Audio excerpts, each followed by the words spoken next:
Assalamualaikum warahmatullahi wabarakatuh. Kembali lagi dengan saya, Fani Nazifa Arefat, dari Universitas Muhammadiyah Tangerang, jurusan akuntansi dengan NIM 1862201365. Kali ini saya akan membahas mengenai metodologi penelitian. Sebelumnya kita akan membahas mengenai sistematika usulan penelitian skripsi kuantitatif dan kualitatif.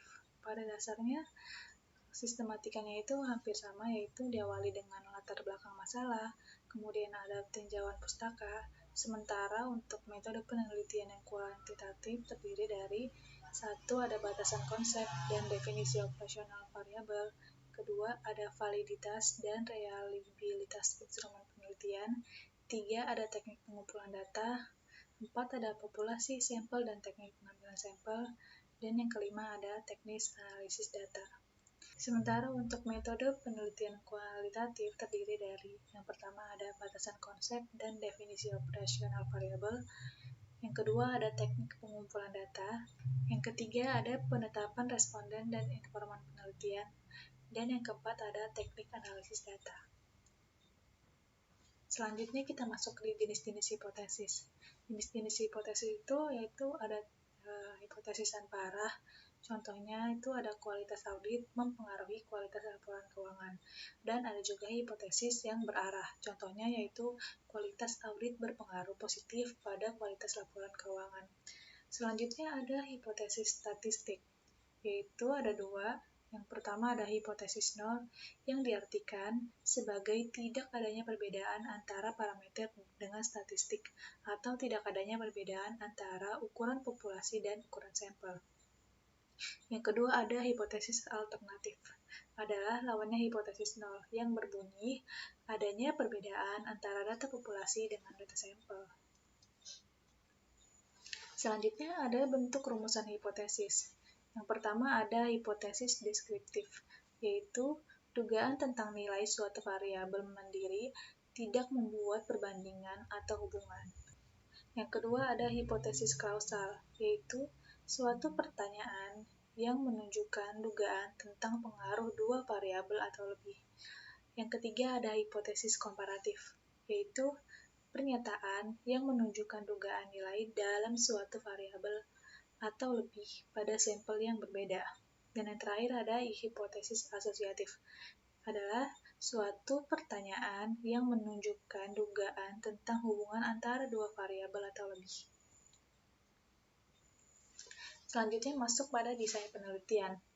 Rancangan penelitian yang menjelaskan berbagai cara yang digunakan untuk menjawab permasalahan penelitian, seperti ada populasi dan sampel, yang kedua jenis datanya, yang ketiga ada definisi operasional, dan yang keempat ada metode analisis data. Yang pertama kita bahas tentang definisi operasional. Definisi operasional itu sendiri adalah cara mengukur variabel dengan menggunakan berbagai skala. Skala itu tersendiri terdiri dari berbagai macam-macam. Yang pertama kita bakalan bahas macam-macam skala pengukuran. Skala pengukuran itu ada skala nominal, yaitu skala pengukuran di mana angka tidak memiliki makna kecuali hanya sebagai pembeda. Yang kedua ada skala ordinal. Skala ini memiliki makna rating. Dan yang ketiga ada skala interval. Skala Likert atau interval digunakan untuk mengukur sikap, pendapat, dan persepsi seseorang atau sekelompok orang tentang fenomena. Dan yang keempat ada skala rasio, yaitu data yang dihasilkan berupa data rasio. Skala ini merupakan skala tertinggi dalam skala pengukuran.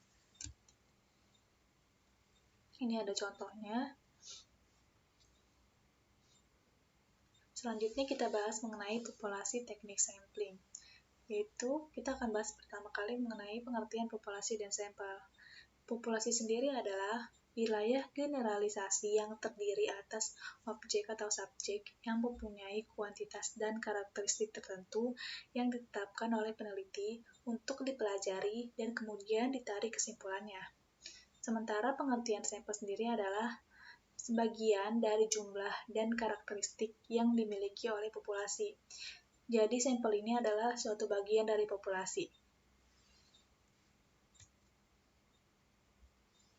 Selanjutnya kita akan bahas mengenai teknik sampling. Teknik sampling adalah teknik pengambilan sampel. Secara skematis, teknik sampling seperti diuraikan berikut. Yang pertama ada probability sampling, terdiri atas simple random sampling, proportionate stratified random sampling, disproportionate stratified random sampling, dan area cluster sampling atau sampling menurut daerah. Yang kedua ada non-probability sampling, yang terdiri atas sampling sistematis, sampling kuota, sampling aksidental, purposive sampling, sampling jenuh, dan snowball sampling.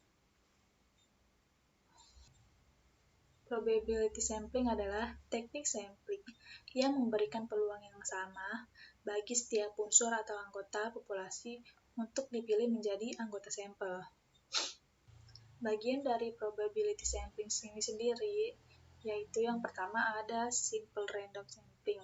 Dikatakan simple atau sederhana karena pengambilan sampel anggota populasi dilakukan secara acak tanpa memperhatikan strata yang ada dalam populasi itu. Cara demikian dilakukan bila anggota populasi dianggap homogen. Selanjutnya ada proportionate stratified random sampling. Teknik ini digunakan bila populasi mempunyai anggota atau unsur yang tidak homogen dan berstrata secara proporsional. Suatu organisasi mempunyai pegawai dari latar belakang pendidikan, maka populasi pegawai itu berstrata. Yang ketiga ada disproportionate stratified random sampling. Teknik ini digunakan untuk menentukan jumlah sampel bila populasi terstrata tetapi kurang proporsional. Contohnya yaitu pegawai dari suatu PT tertentu mempunyai lulusan S3 ada 3 orang, S2 ada 4 orang, S1 ada 90 orang, SMU ada 800 orang, SMP ada 700 orang. Maka 3 orang lulusan S3 dan 4 orang S2 itu diambil semuanya sebagai sampel, karena kedua kelompok terlalu kecil bila dibandingkan dengan kelompok S1, SMU, dan SMP. Selanjutnya ada cluster sampling atau area sampling. Teknik sampling untuk menentukan sampel bila objek yang akan diteliti atau sumber data sangat luas. Misalnya, penduduk dari suatu negara, provinsi, atau kabupaten. Untuk menentukan penduduk mana yang akan dijadikan sumber data, pengambilan sampel berdasarkan daerah populasi yang ditetapkan. Yang kedua, kita akan bahas mengenai non-probability sampling. Adalah teknik yang tidak memberi peluang atau kesempatan sama bagi setiap unsur atau anggota populasi untuk dipilih menjadi sampel. Bagian dari non-probability sampling sendiri yaitu yang pertama ada sampling sistematis. Adalah teknik penentuan sampel berdasarkan urutan dari anggota populasi yang telah diberi nomor urut. Yang kedua ada sampling kuota. Sampling kuota adalah teknik untuk menentukan sampel dari populasi yang mempunyai ciri-ciri tertentu sampai jumlah atau kuota yang diinginkan. Yang ketiga ada sampling aksidental. Sampling aksidental adalah teknik penentuan sampel berdasarkan kebetulan, yaitu siapa saja yang secara kebetulan bertemu dengan peneliti dapat digunakan sebagai sampel, bila dipandang orang yang kebetulan ditemui itu cocok sebagai sumber data. Selanjutnya ada sampling purposive, yaitu teknik penentuan sampel dengan pertimbangan tertentu. Misalnya, akan melakukan penelitian tentang disiplin pegawai, maka sampel yang dipilih adalah orang yang ahli dalam bidang kepegawaian saja. Selanjutnya ada sampling jenuh, adalah teknik penentuan sampel bila semua anggota populasi digunakan sebagai sampel. Istilah lain sampel jenuh adalah sensus, di mana semua anggota populasi dijadikan sampel. Dan yang terakhir dari non-probability sampling ini yaitu snowball sampling. Snowball sampling adalah teknik penentuan sampel yang mula-mula jumlahnya kecil. Kemudian sampel ini disuruh memilih teman-temannya untuk dijadikan sampel. Begitu seterusnya, sehingga jumlah sampel semakin banyak. Ibarat bola salju yang menggelinding, makin lama makin besar. Pada penelitian kualitatif, banyak menggunakan sampel purposive dan snowball. Selanjutnya kita bahas mengenai analisa data.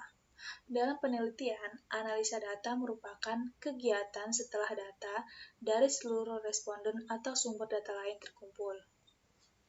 Kegiatan dalam analisis data yaitu Ya, tahap pertama ada mengelompokkan data berdasarkan variabel dan jenis responden.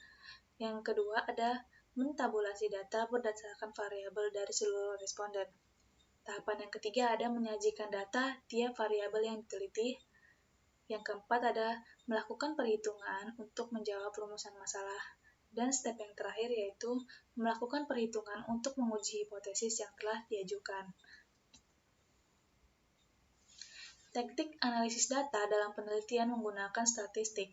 Terdapat dua macam statistik yang digunakan untuk analisis data dalam penelitian. Yang pertama yaitu ada statistik deskriptif, yang kedua ada statistik inferensial. Statistik inferensial ini terbagi lagi menjadi dua, yaitu ada statistik parametris dan statistik non-parametris.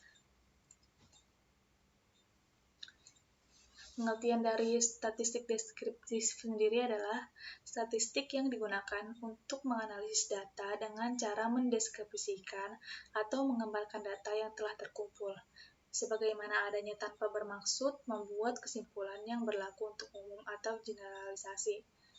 Selanjutnya, pengertian dari statistik inferensial sendiri adalah teknik statistik yang digunakan untuk menganalisis data sampel dan hasilnya diberlakukan untuk populasi. Statistik inferensial ini sendiri juga sering disebut sebagai statistik induktif atau statistik probabilitas. Selanjutnya, dari statistik inferensial ini ada lagi dua statistik. Yang pertama ada statistik parametris yang memiliki artian statistik yang digunakan untuk menganalisis data interval dan rasio. Sedangkan statistik non-parametris sendiri adalah statistik yang digunakan untuk menganalisis data nominal dan ordinal.